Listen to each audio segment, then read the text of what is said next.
উপলক্ষে চারুকলায় চলছে রংতুলি আনন্দ যাত্রা সহ বিভিন্ন আয়োজন। সেখান থেকে সরাসরি যুক্ত হচ্ছেন ফরহাদ বিন নূর। ফরহাদ, পহেলা অগ্রহায়ণে আদি নববর্ষ উদযাপনে কি কি আয়োজন থাকছে সেখানে জানাবেন।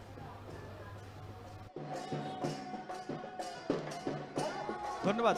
আমরা দেখছি যে ঢাকা বিশ্ববিদ্যালয়ের যে চারুকলায় এই নবান্নের এবং পহেলা যে অগ্রহায়ণ, এই অগ্রহায়ণের উপলক্ষে যে আয়োজন করা হয়েছে সেটির নাম তারা দিয়েছে আদি নববর্ষ। এবং এই আয়োজনের এই মুহূর্তে আমরা দেখছি যে একটি আনন্দযাত্রা শুরু হয়েছে। সেই আনন্দযাত্রাটি চারুকলা হয়ে টিএসসি ঘুরে আবার চারুকলায় গিয়ে শেষ হবে।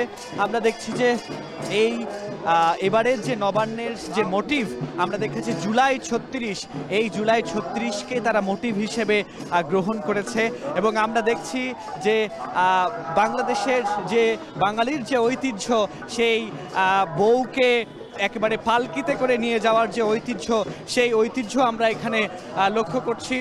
এছাড়া আমরা দেখছি যে পালকিতে বউ রয়েছে, সেই বউকে নিয়ে যাওয়া হচ্ছে। এছাড়া আমরা দেখছি যে পেছনেও আরও যেসব বাঙালির যে ঐতিহ্য, সেই ঐতিহ্যগুলোকে এখানে তুলে ধরা হয়েছে। কুলা নিয়ে ধান যে পরিষ্কার করবার যে বিষয়গুলো সেগুলো রয়েছে। আমরা দেখছি যে মাছ ধরবার যে জাল, নদী পুকুরে মাছ ধরবার যে জাল, সেটি নিয়ে যাওয়া হচ্ছে। এছাড়া এখানে বাঙালির যে ঐতিহ্য আমরা দেখছি কৃষকের ধান কাটা, কাস্তে, এই বিষয়গুলোকেও কিন্তু তারা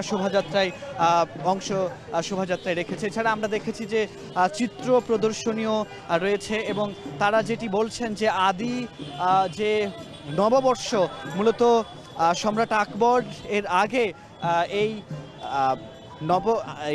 নববর্ষ মূলত পালন করা হতো এই পহেলা অগ্রহায়ণে। এবং সেই যে বাঙালির যে ঐতিহ্য, সেই ঐতিহ্যটিকেই মূলত আজকে এখানে ফুটিয়ে তোলা হচ্ছে। এবং বাঙালির যে প্রকৃত অর্থেই যে তারা যে আজকের দিনে নব অন্ন, যে ঘরে যে নতুন ধান যে তুলবার যে আনন্দ, সেই আনন্দটি কিন্তু আজকে পুরো ঢাকা বিশ্ববিদ্যালয়ে আমরা দেখছি যে চারুকলায় এবং ডাকসুর উদ্যোগে সেটি কিন্তু আজকে এখানে গ্রহণ করা হয়েছে।